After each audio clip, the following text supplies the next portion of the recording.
À Oyagbe, où la ferveur du 1er mai s'est ressentie dans la réjouissance et retrouvailles, l'on ne s'est pas privé à cette conférence de rappeler à l'assistance les bienfaits des produits Vitaeron sur la santé des populations. Ces produits qui font l'unanimité de tous confirment l'engouement de l'homme plein de passion pour la médecine traditionnelle. Déjà, vous connaissez Vitaeron.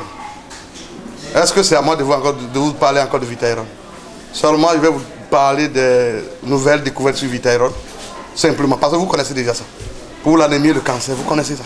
Autre que ce qui distingue les produits Vitaeron, à savoir la lutte contre l'anémie et le cancer, le produit Vitaeron aborde aussi d'autres vertus thérapeutiques comme la guérison de la maladie du sida. Officiellement, après les analyses, on a trouvé des polysaccharides, de carycine et de la sémence dedans. Et ils ont dit les 3 principes actifs retrouvés dedans.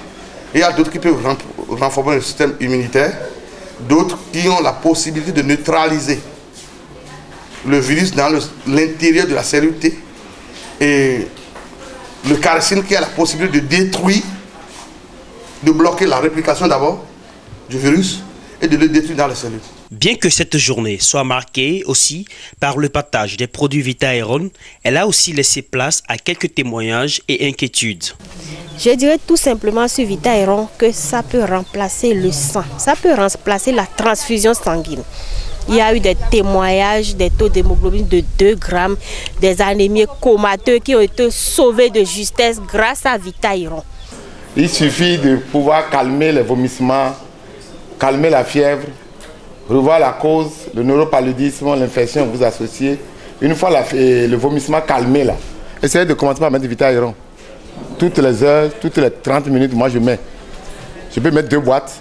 Et dans 2 jours, subitement, moi, je suis satisfait. Je trouve une absurdité entre pourquoi le produit est produit ici, ça coûte cher, alors que ce qu'on ramène de l'extérieur coûte moins cher. S'il y a des appuis à faire donc à cette radiothérapie pour que les coûts diminuent, c'est plutôt sur ce plan qu'il faudra beaucoup agir. Agir, c'est le mot d'ordre qui a focalisé la descente du docteur ici à Azové. Pour la même cause, il a instruit ses populations à comprendre l'importance de ces produits, notamment YB, un produit encore inconnu du grand public, surtout pour la femme.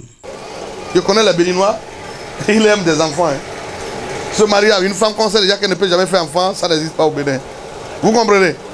Pour régler ce problème, j'ai pensé à inventer un produit. Tu prends une boîte, tu ne t'aimes pas le nombre de gélules, les 14 gélules qui sont dedans, et tu trouves tes règles. C'est mauvais? Ce n'est plus des hormones, hein, mais plutôt un aliment. La place que je vous donne ça maintenant, vous allez savoir que vous avez l'habitude de manger ça dans vos plats. Seulement, vous ne savez pas comment le manger pour ramener vos règles. C'est moi ça qui fait. C'est ça que j'ai exploité maintenant pour faire ça en gélule. C'est ça qu'on appelle YB. Également conçu pour guérir d'autres maux comme l'asthme et les problèmes liés à la respiration, les produits YB envient en rien les produits Vitaeron, tous des alicaments qui font la fierté de la pharmacopée. Que le Bénin peut se vendre cher à l'extérieur et que par la pharmacopée, le Bénin peut être développé. Soigner le Bénin et l'Afrique à travers ces phytomédicaments, c'est nourrir la grande ambition du docteur Raphaël Yao Tidjimé, pour qui la lutte commence avant tout par le brassage de la médecine conventionnelle et celle traditionnelle.